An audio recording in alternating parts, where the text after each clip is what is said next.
আল্লাহর হাবিব তাদের তিনটা প্রশ্ন শুননা রাসূল পাক জবাবে বললেন, তোমাদের এই তিন প্রশ্নের জবাব আমি দেব, জিব্রাইল আসার আগ পর্যন্ত সময় দাও, জিব্রাইল আসলেই আমি তোমাদের তিনটা প্রশ্নের উত্তর দিয়ে দেব।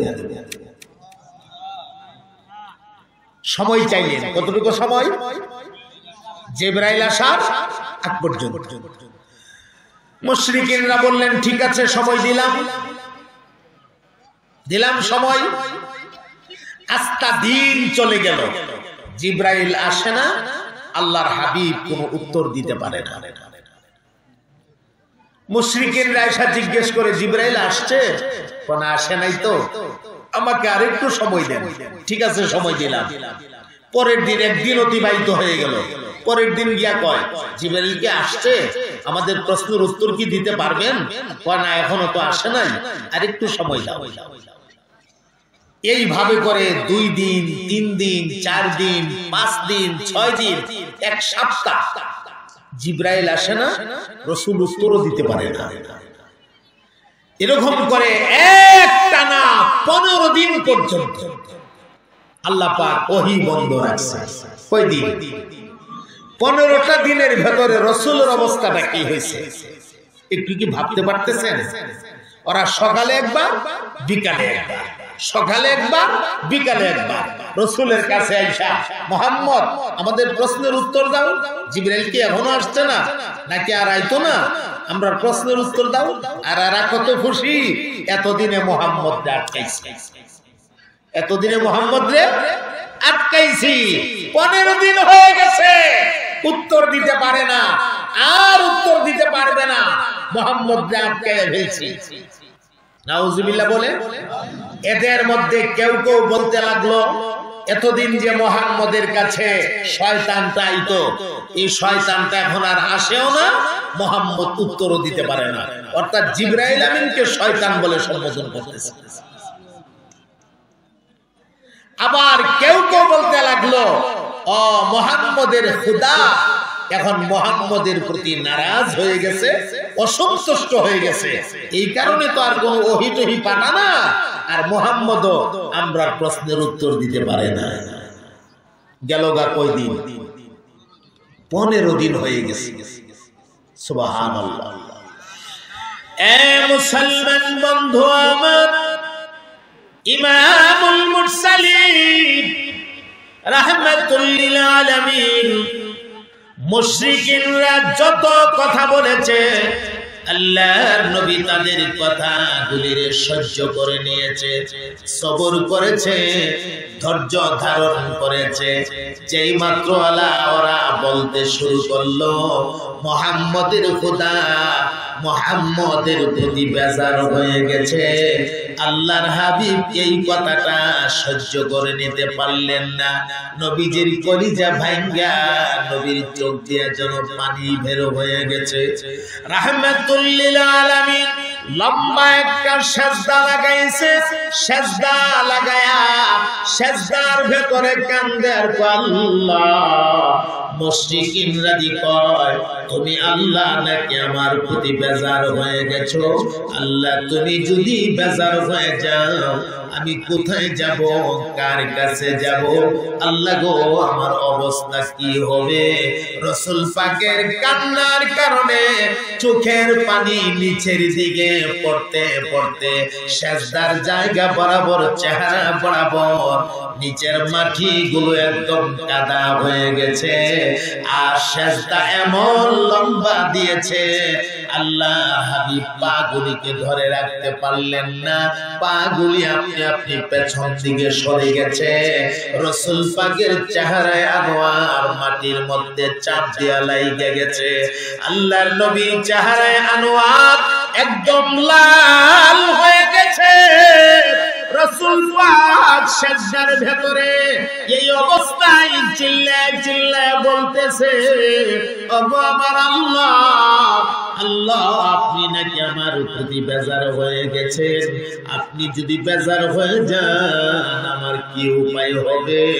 এমন সময় আহকামুল হাকিমিন আল্লাহ রাব্বুল আলামিন জিবরাইলের ডাক দিয়ে কয়, যারে জিবরাইল যা যা আমার হাবিবের কানে গিয়ে সূরাতুদ দুহা তেলাওয়াত করে দে।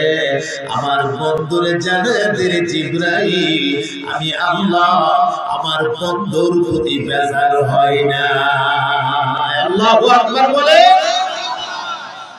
এমনি জিবরাইল আমিন এসে আল্লাহর হাবিবের কানের কাছে সালাম দিলেন। যেই মাত্র জিবরাইল সালাম দিয়েছে আল্লাহর নবী কলিজার ভেতরে যেন আলাদা একটা শান্তি অনুভব হইতেছে। জিবরাইল 15টা দিন পরে আসছে। নবী পাক সিজদা থেকে টান দিয়া মাথাটা উঠাইয়া সোজা দাঁড়াইয়া জিবরাইলের টান দিয়া সিনার সঙ্গে চাপ দিয়া ধরছে।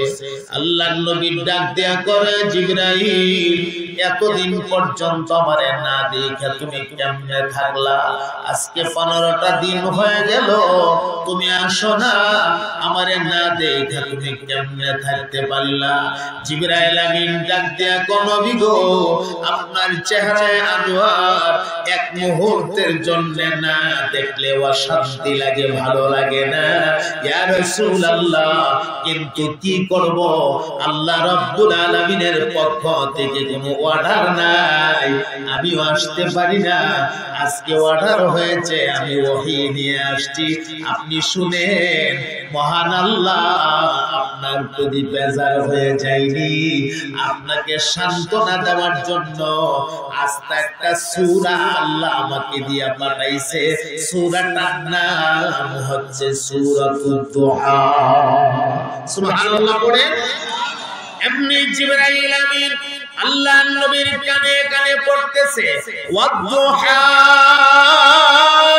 ওয়াল-লাইলি ইযা সাজা মা ওয়াদ্দা'আকা রাব্বুকা ওয়া মা ক্বালা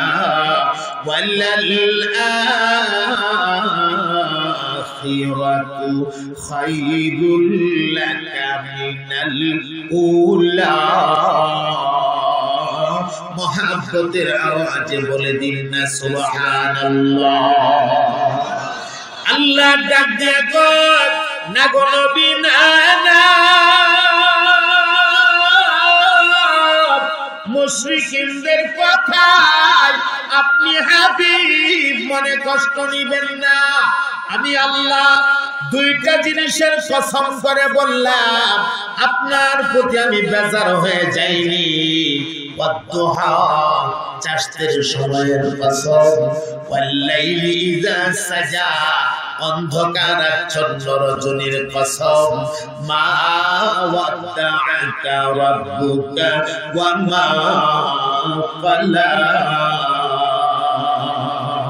আমি আল্লাহ আপনার প্রতি বেজার হয়ে যাইনি, আপনার প্রতি অসন্তুষ্ট হয়ে যাইনি, বরং আগে যেমন সন্তুষ্ট ছিলাম এখনো সন্তুষ্ট আছি। কিয়ামত পর্যন্ত আমি আল্লাহ সব সময়ের জন্য আপনার উপরে সন্তুষ্ট থাকব। শুধু সন্তুষ্টই না, ওয়ালাল আখিরাতু খায়রুল লাকা মিনাল উলা। হে রাসূল, আপনাকে আখিরাতে যা দেওয়া হবে, যেই নিয়ামত দেওয়া হবে, এই নিয়ামত দুনিয়ার তুলনায় হাজার হাজার গুণ বেশি উত্তম হবে। সুবহানাল্লাহ। আল্লাহ তার হাবিবের সান্ত্বনা দিচ্ছে। শুধু তাই না, আল্লাহ রাব্বুল আলামিন বলেন, ওয়ালা সাউফা ইউতিকা রাব্বুকা ফাতারদা। অতি শীঘ্রই আপনাকে এমন নিয়ামত দিয়া মালামাল করা হবে গো, যে নিয়ামত পাইয়া আপনি নবী আমি রবের প্রতি রাজি এবং খুশি হয়ে যাবে। সুবহানাল্লাহ। আমার ভাইয়েরা, মুশরিকিনরা রাসূলকে মস্কারা করত, মজাক করত। মুহাম্মদের খোদা মুহাম্মদের প্রতি বেজার হয়ে গেছে। আল্লাহ সূরা নাযিল করে তার হাবিবের সান্ত্বনা দিয়েছে। এখন আমরা সূরার ভেতরের কথাগুলি ধারাবাহিকভাবে শুনতে থাকবো ইনশাআল্লাহ। ধৈর্য আছে তো আল্লাহর রহমতে? ধৈর্য আছে? মহাব্বতে কয়েক মর্তবা জিকির করেন, পরীক্ষামূলক জিকির। আপনাদের জিকিরের আওয়াজটা যত সুন্দর হবে, যত উঁচা হবে, ইনশাআল্লাহ আলোচনা তত লম্বা হবে। আর যদি দিকে আপনাদের জিকিরের আওয়াজের বাপ বালানা, আমি কিন্তু আখিরু দাওয়ানা সাপ কতই বলা।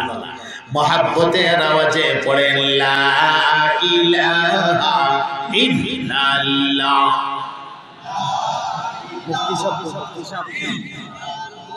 আমার মুফতি শব্দ ইল্লাল্লাহ, লা ইলাহা ইল্লাল্লাহ। পানি লাগে না,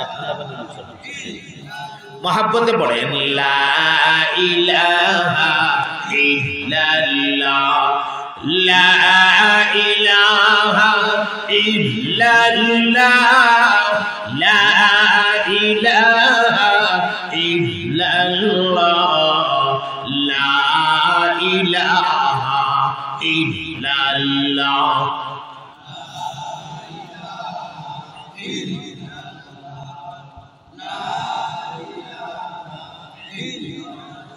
तेरे सेवा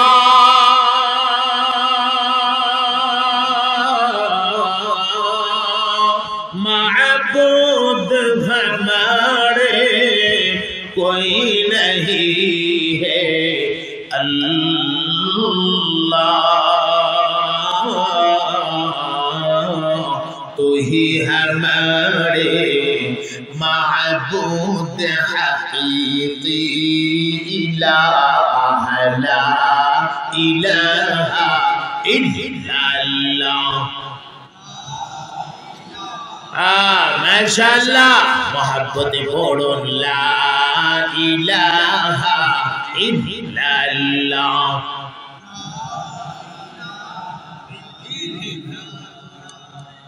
ला इलाहा इल्लल्लाह,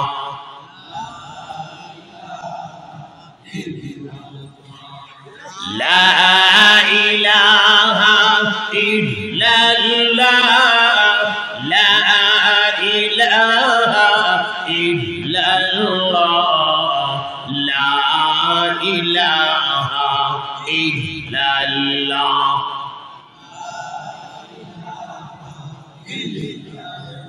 ला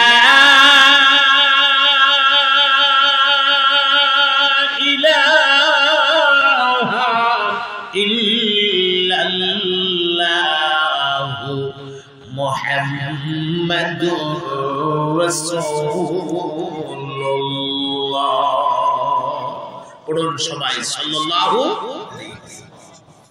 আল্লাহ পাক চাষতের সময়ের কসম খাইছেন। সময়টা কোনটা? এটা যখন পূর্ব আকাশে সূর্য পরিপূর্ণ আলো দিয়ে উঠে, বা পরিপূর্ণ আলো দিয়ে যখন সূর্য উপরের দিকে উঠতে থাকে, যে টাইমটা চাষতের সময়, এটি গুরুত্বপূর্ণ একটি টাইম, ফজিলতপূর্ণ একটি টাইম। যেই টাইমে কোনো মানুষ সেজদা দিয়ে আল্লাহর কাছে যে কোনো দোয়া করবে, এই দোয়াটি কবুল হয়ে যায়। এই টাইমের কসম খাইছে।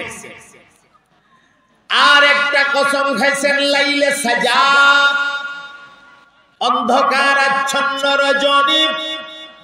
এখানে অন্ধকার আচ্ছন্ন রজনী দিয়া মোরাদ হইল রাতের একদম যখন রাত্রটা গভীরে পৌঁছে যায়, এর মানে রাতের 3 ভাগের 2টা ভাগ যখন বিদায় হয়ে যায়, আর একটা অংশ বাকি থাকে, যেই টাইমে মহান আল্লাহ রব্বুল আলামিন তার আরশে আজিম সাইরা দিয়া আল্লাহ নিজে বান্দার ভালোবাসার মহাব্বতের কারণে সামায়ে দুনিয়ার আসমানটার মধ্যে নাজিল হয়ে যায়। আল্লাহ ডাকতে থাকে, আচস নি রেখে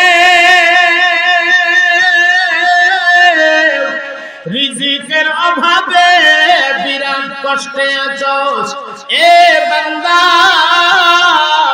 আমি তোর মহান আল্লাহ, তোর ভালোবাসার মহব্বতের কারণে আমার আরশ আজিম তারে ছাইরা দিয়া সামায়ে দুনিয়ার আসমানটার মধ্যে চলে আসছি। উঠে বান্দা উঠ, জলদি করে ঘুম থেকে যা, আমার কাছে রিজিক চা, আমি তোর আল্লাহ তোর দেওয়ার জন্য তোর কাছাকাছি চলে আসছি। সুবহানাল্লাহ।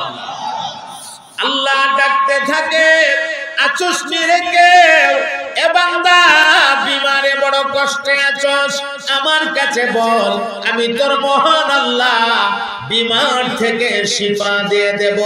যেখানে দুনিয়ার ডাক্তাররা ফেল হয়ে যায়, দুনিয়ার ডাক্তারের চিকিৎসা চলে না, এই জায়গা থেকে আমার আল্লাহর চিকিৎসা মাত্র শুরু হয়। কথা বলেন ঠিক কিনা? ডাক্তার ফেল হয়ে গেল, আল্লাহ যদি চা মানুষটাকে আমি সুস্থ করে দেব, সম্ভব না অসম্ভব। আল্লাহকে বান্দা ঘুম থেকে যা, আমার কাছে বল, আমি তোর মহান আল্লাহ তোর বিমার থেকে সুস্থ করে দেওয়ার জন্য সামায়ে দুনিয়াতে চলে আসে। সুবহানাল্লাহ। আচসনি কোন বান্দা গুনাহ করতে করতে একেবারে জর্জরিত হয়ে গেছস, বান্দা তোর সামনে গুনাহ, তোর পেছনে গুনাহ, তোর ডাইনে গুনাহ, তোর বামে গুনাহ, আমি আল্লাহর কাছে বল, আমি তোর মহান আল্লাহ তোর গুনাহ ক্ষমা করে দেওয়ার জন্য আরশ ছাইরা দিয়া সামায়ে দুনিয়াতে চলে আসছে। সুবহানাল্লাহ। কিন্তু আফসোস, এ কথা সত্য, যেই টাইমে আল্লাহ আমাদেরকে ডাকে, ঘুম থেকে উঠে বান্দা তোর জরুরতগুলো আমার কাছে বল, এই টাইমটার মধ্যেই বেশিরভাগ মানুষ আমরা ঘুমের উপরে বিঘুম থাকি। কথা কয় না, ঠিক কিনা? ঘুম আরো চাপে, লেপ খাতা কম্বল আরো টেন্ডা লাগাই, ঘুম বেশি করে চাপে, অথচ পশু পঙ্কিরা পর্যন্ত ঘুম থেকে জায়গা যায়। এজন্য মুহতারাম হাজিরিন, আল্লাহ রাব্বুল আলামিন দুইটা জিনিসের দুইটা টাইমের কসম খাইলেন। দুটোটা টাইম বড় মাকবুল টাইম, দুটোটা সময় বড় মাকবুল সময়, দুটোটা সময় বড় আল্লাহর কাছে পছন্দের সময়। আল্লাহ ডাক দিয়া কো বান্দা, আমার কাছে বল, আমি তোদের জরুরত মিটাইয়া দেব। কিন্তু দুঃখজনক হলেও সত্য, আমাদের মানুষের মধ্যেও এমন কিছু মানুষ আছে, মুসলমান দাবিদারের মধ্যেও এমন কিছু মুসলমান আছে, আল্লাহর কাছে না চায়া গায়রুল্লাহর কাছে মাজারে বাজারে দরগাহে গিয়া গিয়া চা, এমন কিছু মুসলমান আছে না? আরো জোরে বলেন, আছে না নাই? আমি জানতে চাই, মাজারের বাবা আপনার প্রয়োজন মিটায় দেওয়ার ক্ষমতা আছে কি? আরো জোরে বলেন, আছে? আরে বেচারা নিজেই তো এখন বিপদে, কোন হালতে আছে আল্লাহ ভালো জানে, ঠিক কিনা? আর তুমি গিয়া কো, বাবা আমার একটা সন্তান দিও। তোমার বাবা তোমারে কইতে সন্তান দিত? আসেনি, আসেনি। আমরা চাইবো কার কাছে? বলেন, সন্তান চাইবো কার কাছে? আমরা রিজিক চাইবো কার কাছে? আমরা হায়াত চাইবো কার কাছে? আমরা মৌতের জন্য প্রস্তুত থাকবো, আমাদের মৌত দেবেন কে? কোন সন্দেহ আছে? আমাদের চেয়ারম্যান সাহেব শুরুতেই বলছেন ব্যস্ততা আছে, ব্যস্ততার কারণে উনি শেষ পর্যন্ত বসতে পারবেন না, উনি একটু বিদায় নিতেছেন। আমরা ওনার সুস্বাস্থ্য কামনা করছি, আল্লাহ পাক ওনাকে সুস্থ রাখেন। আমিন বলেন, মহাব্বতে বলেন আমিন। সম্মানিত হাজিরিন, খুব মনোযোগ দেন। আমিও খুব বেশি একটা লম্বা করব না, আপনাদের খুব লম্বা সময় নষ্ট করব না। আমার একটা টার্গেট আছে, হ্যাঁ, এই পর্যন্ত গিয়ে আমি ইনশাআল্লাহ কথা শেষ দেব। কারণ ফজরের নামাজ আমাদের সামনে আছে। আমরা যদি আস্তা রাত ভর বয়ান শুনলাম আর ফজরের নামাজ পড়তে পারলাম না, এই ওয়াজের কোনো অর্থ হবে না। ঠিক কিনা? সারা জীবনের ওয়াজ যদি এক পাল্লায় রাখা হয় আর এক ওয়াক্তের এক রাকাত নামাজকে যদি অপর পাল্লায় রাখা হয়, নামাজের পাল্লাটা ভারী হয়ে যাবে, ঠিক কিনা? এটা ফরজে বাজে। কষ্ট হইতেছে আপনাদের নাকি রাত বেশি হয়ে গেছে? আল্লাহ তাআলা দুইটা টাইমের কসম খায়া তার হাবিবের সান্ত্বনা দিয়ে বলতেছেন, হে রাসূল আপনি তাদের কথায় মন খারাপ করবেন না, আমি আল্লাহ আপনাকে আখিরাতে যা দেব এটা দুনিয়ার তুলনায় হাজার হাজার গুণ বেশি উত্তম হবে। শুধু একটা মিসাল আপনাদেরকে আমি দেখাই, একটা মিসাল, বেশি না। হাসরের ময়দান যখন কায়েম হবে তখন কোন নবীর জন্য কোনো মাকাম থাকবে না, নির্ধারিত কোনো মাকাম থাকবে না। আমাদের নবী পাকের জন্য একটা মাকাম থাকবে। সুবহানাল্লাহ বলেন। আল্লাহ পাকের একটা আছে কুরসি, যেটাকে বলা হয় কুরসি। আল্লাহর যে চেয়ারটা, এই চেয়ারটার নাম কুরসি। আর আমাদের নবী পাকরে যে চেয়ারটা দান করা হবে, এই চেয়ারটার নাম মাকামে মাহমুদ। সুবহানাল্লাহ পড়ে। وَمِنَ اللَّيْلِ فَتَهَجَّدْ بِهِ نَافِلَةً لَكَ عَسَىٰ أَن يَبْعَثَكَ رَبُّكَ مَقَامًا محمودا। আল্লাহ আমাদের নবী পাকরে মাকামে মাহমুদ দান করবে। কোন নবীর জন্য সেদিন মাকাম নাই। আদম আলাইহিস সালাতু ওয়াস সালামের মতো নবী, মানব জাতির শিকড় বা গোড়া, উনার জন্য মাকাম নাই। পয়গম্বর ঈসা রূহুল্লাহর জন্য মাকাম নাই। মুসা কালিমুল্লাহর জন্য মাকাম নাই। ইসমাঈল জাবিহুল্লাহর জন্য মাকাম নাই। পয়গম্বর জাকারিয়ার জন্য মাকাম নাই। পয়গম্বর ইয়াহইয়ার জন্য মাকাম নাই। পয়গম্বর ইউনূসের জন্য মাকাম নাই। পয়গম্বর আইয়ুবের জন্য মাকাম নাই। লক্ষাধিক নবী রাসূল আল্লাহ দুনিয়াতে পাঠিয়েছিলেন, কারোর জন্য সেদিন কোনো মাকাম থাকবে না। একমাত্র আমাদের নবীকে আল্লাহ পাক একটা মাকাম দান করবে, যেই মাকামটার নাম মাকামে মাহমুদ। সুবহানাল্লাহ। এই মাকাম থেকে রাসূল পাক সুপারিশের কার্যক্রম শুরু করবেন। সে অনেক লম্বা হাদিস, আমি যদি শোনাইতে চাই সময়েরও দরকার। আমার ভাইয়েরা, এরপরে হাউজে কাউসার আল্লাহ তাআলা আমাদের নবী পাকরে দান করবে। সুবহানাল্লাহ বলবেন না? পরকালের নিয়ামত, সবচেয়ে বড় যে নিয়ামতটা, এটি হলো আল্লাহ তাআলা আমাদের নবী পাকরে দিয়া আল্লাহর জান্নাতটাকে উদ্বোধন করবে। জান্নাতকে প্রতি রমজানে সাজানো হয়, জান্নাতকে উদ্বোধন করবেন আল্লাহ আমাদের নবী পাকরে দিয়া। আল্লাহ পাক আমাদের প্রতিটা মানুষকে, আমি যে কথাগুলি বলেছি এর ভেতরে সবক থাকলে কর্মজীবনে কাজে লাগাবার তৌফিক দান করেন। সবাই বলেন আমিন। আমরা প্রত্যেকটা মানুষ রাসূল পাকের মহব্বত দিয়া আমাদের কলিজাকে ভরব। আমাদের কলিজায় শুধু রাসূল পাকের মহব্বত আর মায়া দিয়া কলিজা আমরা ভরব। আমাদের দেহটাকে আমরা রাসূলের তরিকা দিয়া সাজাবো। বলেন ইনশাআল্লাহ। রাসূল পাকের সাথে আমরা মহব্বত রাখবো। আল্লাহর আহকামাতগুলিকে রাসূল পাকের তরিকা অনুযায়ী আমরা পালন করার চেষ্টা করব। বলেন ইনশাআল্লাহ। মুহতারাম হাজিরিন, বছরে একবার মাদ্রাসার উদ্যোগে মাহফিল হয়। মাদ্রাসাকে সামনে রেখে একটা মাহফিলের আয়োজন করা হয়। আপনাদের জন্য দ্বীনি কিছু কথাবার্তার ব্যবস্থা করা হয়, দ্বীনি পরিবেশ করা হয়। আপনারা মোনাজাতটা দিয়ে যাবেন। সবাই মোনাজাত না দিয়ে যাবেন না। রাত অনেক হয়ে যাওয়ার কারণে আপনাদের মধ্যে আমি একটা অমনোযোগীর অবস্থা দেখছি। এই অমনোযোগী অবস্থায় কিন্তু কথা বলা যায় না, এই জন্য আমি ওয়াজটাকে শর্ট করে দিয়েছি। সম্মানিত হাজিরিন, আপনারা মাদ্রাসাটার জন্য একটু প্রস্তুতি নেবেন এই মুহূর্তে আমার সাথে। বিশেষ করে আজকের মাহফিলে যারা সম্মানিত মেহমান বৃন্দ ছিলেন, আমাদের অতিথি বৃন্দরা যারা আছেন, ওনাদের মাঝে যারা মাদ্রাসায় শরীক হয়েছেন, আলহামদুলিল্লাহ, তাদের জন্য আমরা আল্লাহ তাআলার কাছে দোয়া করব। আল্লাহ তাআলা তাদেরকে উত্তম বদলা দান করেন। বলেন আমিন। মহব্বতের সাথে বলেন আমিন। যারা বাকি আছে, এখনো দেই নাই আমাদের সম্মানিত মেহমানরা, আমি মেহমানদেরকে আমি অনুরোধ করব, অতিথি বৃন্দদেরকে অনুরোধ করব, মাদ্রাসার পাশে আপনারা যদি একটু দাঁড়ান, ইনশাআল্লাহ এই মাদ্রাসা আল্লাহর মেহেরবানিতে দিন দিন এগিয়ে যাবে। আপনারা দেখছেন ছেলেদের মাথায় পাগড়ি দেওয়া হয়েছে। আমার ভাই, এটা বহুত বড় একটা নিয়ামত। এই পাগড়ি আপনারা দেখছেন যে সাধারণ একটা সাদা কাপড় মাথায় পেঁচাইয়া দেওয়া হয়েছে, এটা কিন্তু নুরানি পাগড়ি। এই পাগড়ি সাধারণ পাগড়ি না। আল্লাহ তাআলা এই হাফেজে কোরআনের আব্বা আম্মাকে হাসরের মাঠে নূরের মুকুট পরায়া আল্লাহ তাআলা হাসরের ময়দানে উঠাবে। আমরা যে দেখছি আমাদের কোনো ফায়দা নাই, আমাদেরও ফায়দা আছে। আল্লাহ তাআলা এই ওসিলায় আমাদেরকেও নাজাতের ফয়সালা করে দিতে পারেন। মাদ্রাসাটার জন্য আপনারা একটু মাদ্রাসার পাশে দাঁড়াবেন।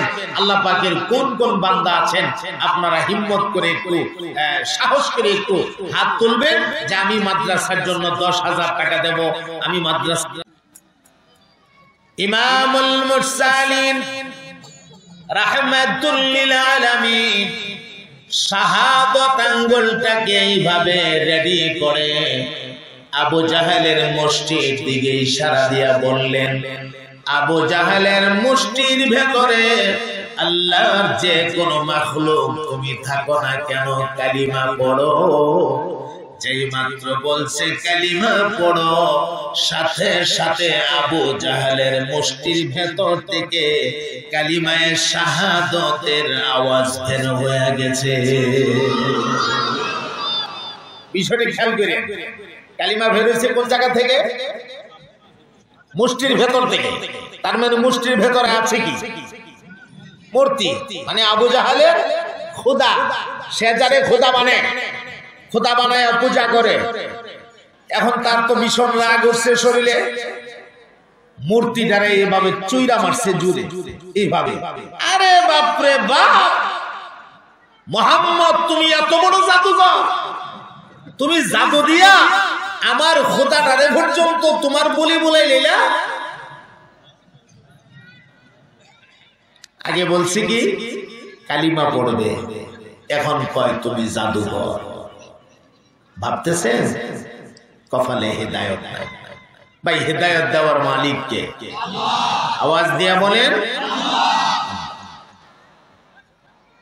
আর আমরা যদি ইসলামের ইতিহাস লক্ষ্য করি, ওই হাবশী দেশ থেকে, তাও মালিক না, গোলাম মানুষ, হযরত বেলাল হাবশী রাদিয়াল্লাহু তাআলা আনহু রাসূল পাকের দরবারে আয়েশা আল্লাহর নবীর হাত মোবারকে ধইরা কালিমা পড়ে মুসলমান হয়ে গেছে। শুধু মুসলমান হয়েছে এমন না, হযরত বেলালের মাকাম এত উঁচা হয়ে গেছে, হযরত বেলাল আযান না দিলে আল্লাহ পাক আসমানের সূর্যকে আটকায় দিয়েছে। চিন্তা করছেন? মুনাফিক মার্কা কিছু মুসলমান ছিল। মুনাফিক বুঝেন তো? মুনাফিক দ্বিমুখী। রাসূলের দরবারে আসতে বলতেন আমরা আপনার সঙ্গে আছি। আবার যখন আবু জাহাল, আবু লাহাব, উতবা, শাইবা, ওলীদ ইবনে মুগীরাদের কাছে যাইতেন, বলতেন আমরা তোমাদের সাথে আছি। পবিত্র কোরআন শরীফে এদের বিষয়ে আসছে। পরে এরকম দ্বিমুখী কার্যক্রম পরিচালনা করতেন, দ্বিমুখী চলাফেরা করতেন। নাউজুবিল্লাহ বলে। وَإِذَا لَقُوا الَّذِينَ آمَنُوا قَالُوا آمَنَّا وَإِذَا خَلَوْا إِلَى شَيَاطِينِهِمْ قَالُوا إِنَّا مَعَكُمْ إِنَّمَا نَحْنُ مُسْتَهْزِئُونَ।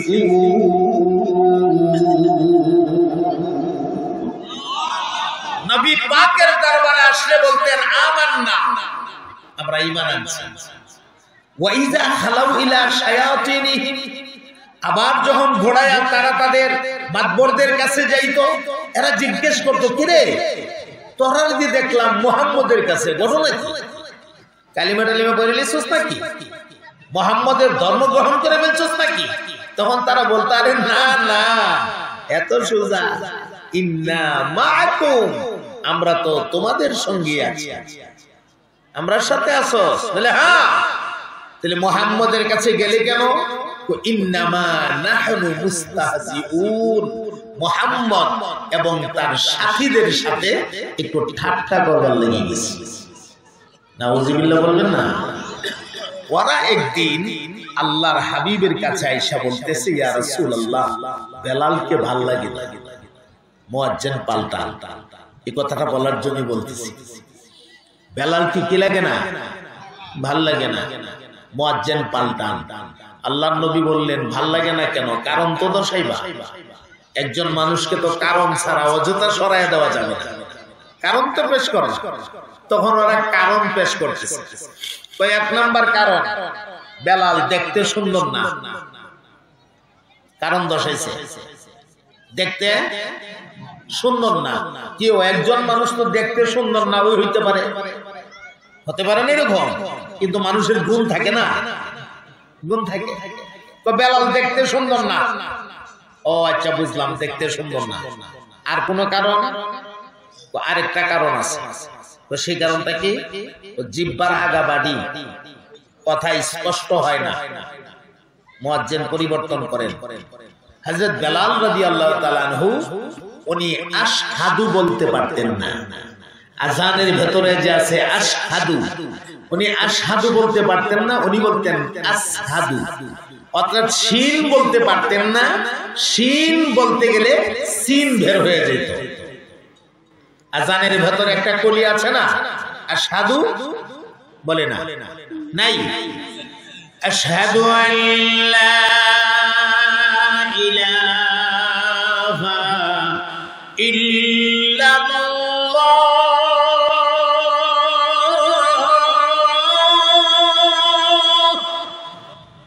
আশহাদু আন্না মুহাম্মাদার রাসূলুল্লাহ।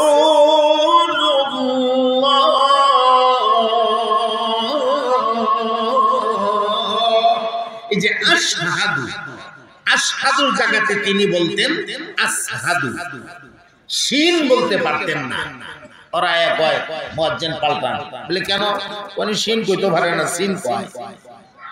এক বেচারার জিহ্বার আগা বাড়ি থাকলে কথা স্পষ্ট না হওয়াটা স্বাভাবিক, এমনটা হতেই তো পারে। এক বেচারা ছোট মানুষ তালুর বাড়ি গেছে বেড়াইতে, তালুর বাড়ি পাশে বেড়াইতে গেছে, তো 2 দিন বেড়ায় তালুই, হ্যাঁ 2 দিন তো বেড়াইছি, এবার ছুটি দিন চলে যায়, তালুই কো না ফুটলা, আরেকদিন থাকো। কি কয়? না ফুটলা আরেকদিন থাকো, ফুটলা কয়। তো ছোট মানুষ না, দৌড়ে আসছে আব্বার কাছে, আব্বার কাছে একো, আম্মার কাছে একো, আম্মা কি হয়েছে রে? আমরা তালুই যে আমার ফুটলা ডাকে। মা তো বাবা রে, তোর তালুই তোর ফুটলা ডাকে না, তালুই ফুটরা ওই ডাকে। তোর তালুর জিহ্বার আগাটা বাড়ি থাকার কারণে ফুটরা কইলে ফুটলা হইতে যায়, বলে ফুটরা হই, কিন্তু বাইরে জায়গা ফুটলা। তো মানুষের জিহ্বার আগা বাড়ি থাকলে কথা স্পষ্ট না হওয়াটা স্বাভাবিক। তো সম্মানিত হাজিরিন, আল্লাহর হাবিব এদের এই 2টা কারণ শুনে রাসূল পাক মুয়াজ্জিন পরিবর্তন করলেন। ওই দিনের ফজরের আযান দেওয়ার জন্য হযরত আব্দুল্লাহ ইবনে উম্মে মাকতুম রাদিয়াল্লাহু তাআলা আনহু মোতায়েন করলেন। হযরত আব্দুল্লাহ ইবনে উম্মে মাকতুম রাদিয়াল্লাহু তাআলা আনহু নির্ধারিত টাইমে মসজিদের মিনারে ফজরের আযান দিয়েছে।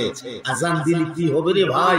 আযানের পর ঘন্টার পর ঘন্টা চলে যাইতেছে, সুবহে সাদেক হয় না, ফজরের নামাজের সময় হয় না, আর পূর্ব আকাশে সূর্য দেখা যায়।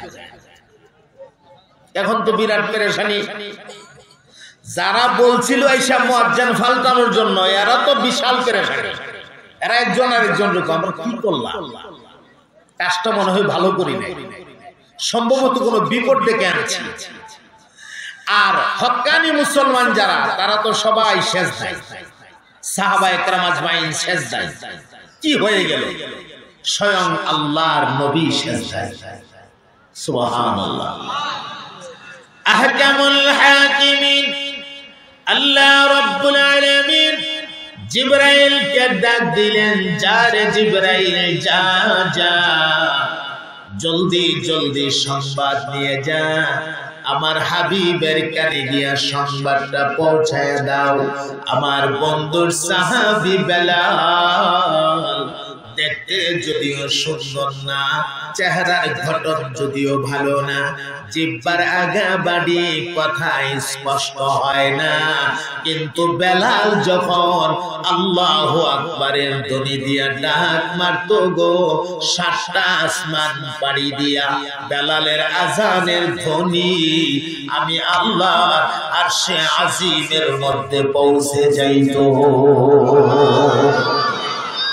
এই জিবরাইল আমার হাবিবরে জানায়া দাও আজকের ফজরের আযান আমার আরশে আসে নাই, আমি আল্লাহ সূর্যটার অনুমতি দেই নাই। যাও যাও যাও।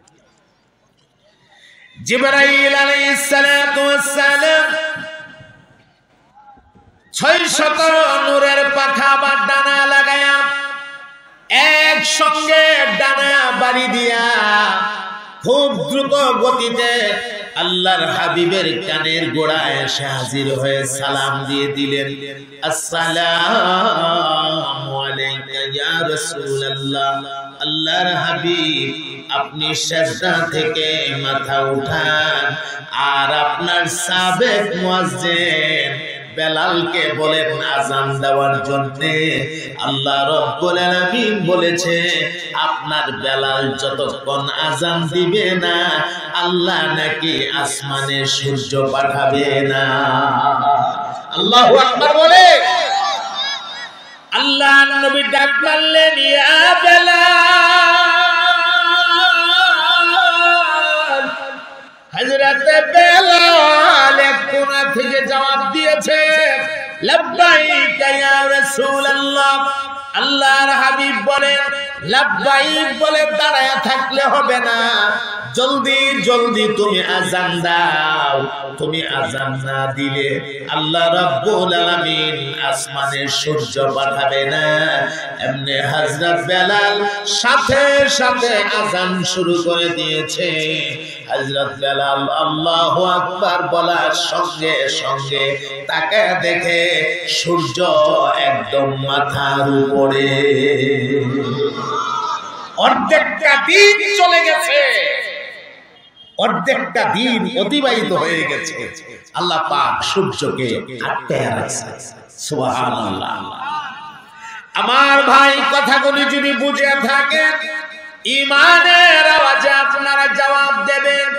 একজন ঈমানদার কালিমাওয়ালার দাম আল্লাহর কাছে আছে না নাই?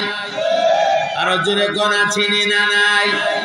এই পৃথিবীতে কাহারো জন্য সূর্য আটকায় রাখা হয়েছে এমন ইতিহাস নাই।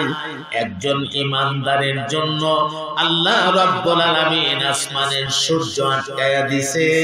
তাহলে ঈমান একটি নিয়ামত, ঈমান একটি মহা দৌলত। এই দৌলত আল্লাহ যাকে খুশি তাকে দয়া করে দান করে। এখন জবাব দেন মুসলমান, ঈমানদার হতে পারাই আপনারা খুশি না বেজার? আল্লাহ দয়া করে আমাদেরকে ঈমানদার করেছে। আবার চিল্লায় একবার বলেন আলহামদুলিল্লাহ। আমার সম্মানিত ভাইয়েরা, এখনই আমি আমার মূল ওয়াজটা শুরু করতে যাচ্ছি। আপনারা খুব মনোযোগ দিয়ে শুনবেন, বলেন ইনশাআল্লাহ। আমি যে সূরাটা আপনাদের খেদমতে তিলাওয়াত করেছি, সূরাটার নাম হচ্ছে সূরাতুদ দুহা। বলুন সূরাটার নাম কি? মনোযোগ আছে তো আপনাদের? মনোযোগ আছে তো ইনশাআল্লাহ? মাইকের কন্ডিশনটা কেমন জানি লাগতেছে, সাউন্ডটা সেই বিষয়টা মজা লাগতেছে না। তবে আপনারা কিন্তু ধৈর্য করেন না, মুসামারসা দিলে আবার আরো বিপদ হইতে পারে। যেখানে আছে সেখানে থাকুক, কোন রকম চালায় নেব ইনশাআল্লাহ। মাইক ভালো আছে, তাদের আসবাবপত্র সব ভালো আছে। অনেক সময় সেটিংসে গন্ডগোল হয়, সেটিংস হয় না সঠিকভাবে, মেশিনারি জিনিস, এটা হতেই পারে। তো যাই হোক, সব মিলায় আপনারা বুঝেন তো কথাগুলা? বুঝেন তো? বুঝতে অসুবিধা হয় না তো? ইনশাআল্লাহ চলতে থাকতে থাকতে। সূরাটার নাম কি? সূরাতুদ দুহা। যারা পারেন আমার সাথে পড়েন, আউযু বিল্লাহি মিনাশ শাইতানির রাজীম, বিসমিল্লাহির রহমানির রহিম ওয়াদ-দুহা ওয়াল-লাইলি ইযা সাজা মা ওয়াদ্দা'আকা রাব্বুকা ওয়া মা ক্বালা ওয়ালাল আখিরাতু খায়রুল লাকা মিনাল উলা ওয়ালাসাউফা ইউ'তিকা রাব্বুকা ফাতারদা। সাদাকাল্লাহুল আযীম। পড়ুন সবাই সাদাকাল্লাহুল আযীম। আমার ভাইয়েরা, কোরআনুল কারীমের আয়াত অথবা সূরাগুলো নাযিল হওয়ার যে কারণ, এই কারণটাকে তাফসীরের পরিভাষায় বলা হয় শানে নুজুল। বলুন কি বলা হয়? শানে নুজুল। আমরা প্রথমে শুনব আল্লাহ পাক এই সূরাটাকে কেন নাযিল করেছেন, এই সূরাটা নাযিল করার কারণ কি, শানে নুজুলটা আমরা প্রথমে শুনব। মুশরিকিনরা একদিন নবী পাক সাল্লাল্লাহু আলাইহি সাল্লামের কাছে আসছে তিনটা প্রশ্ন নিয়ে। বলুন কয়টা প্রশ্ন? খুব মনোযোগ লাগান। তিনটা প্রশ্ন নিয়ে আসছে। এসে বলতেছেন, মুহাম্মদ তুমি যদি আমাদের এই তিনটা প্রশ্নের জবাব দিতে পারো আমরা ধরে নেব তুমি আল্লাহর নবী, আর যদি উত্তর দিতে পারো না তাহলে তুমি নবী না। প্রশ্ন কয়টা? তিনটা। এক নাম্বার প্রশ্ন, ওই ব্যক্তিটা কোন ব্যক্তি যেই ব্যক্তিটা পৃথিবীর পূর্ব প্রান্তেও গেছে আবার পৃথিবীর পশ্চিম প্রান্তেও গেছে, সূর্য উদয় হওয়ার অবস্থাও দেখছে আবার সূর্য অস্ত যাওয়ার অবস্থাও দেখছে। এই ব্যক্তিটা কোন ব্যক্তি যেই ব্যক্তিটা পৃথিবীর পূর্ব এবং পশ্চিম দুই প্রান্তে ভ্রমণ করেছে? তার পরিচয় দাও এবং এই বিষয়ে বিস্তারিত তথ্য আমাদেরকে শোনাও। যদি পারো তাহলে তুমি নবী। এক প্রশ্ন। দুই নাম্বার প্রশ্ন, ওই যুবকগুলো কারা যেই যুবকগুলো দাকিয়ানুস বাদশার অত্যাচার সহ্য করতে না পেরে গর্তের ভেতরে আশ্রয় নিয়েছিল? এরা কয়জন ছিল? ওরা কতদিন সেই গর্তের ভেতরে থাকছিল? কিভাবে থাকছিল? এই বিষয়ে বিস্তারিত আমাদেরকে শোনাও। যদি শোনাইতে পারো তাহলে তুমি নবী, আর না হয় তুমি নবী না। কয়টা প্রশ্ন হলো? দুই। তিন নাম্বার প্রশ্ন, রূহ কি জিনিস? রূহ, রূহ বুঝেন তো? রূহ এই যে প্রাণ, আমরা যেটাকে বলি প্রাণ, আত্মা যেভাবে আমরা বলি, প্রাণ জিনিসটা কি? এই বিষয়ে আমাদেরকে বিস্তারিত তথ্য দাও। যদি দিতে পারো তাহলে তুমি নবী, আর না হয় তুমি নবী না। প্রশ্ন করলেন কয়টা? তিনটা।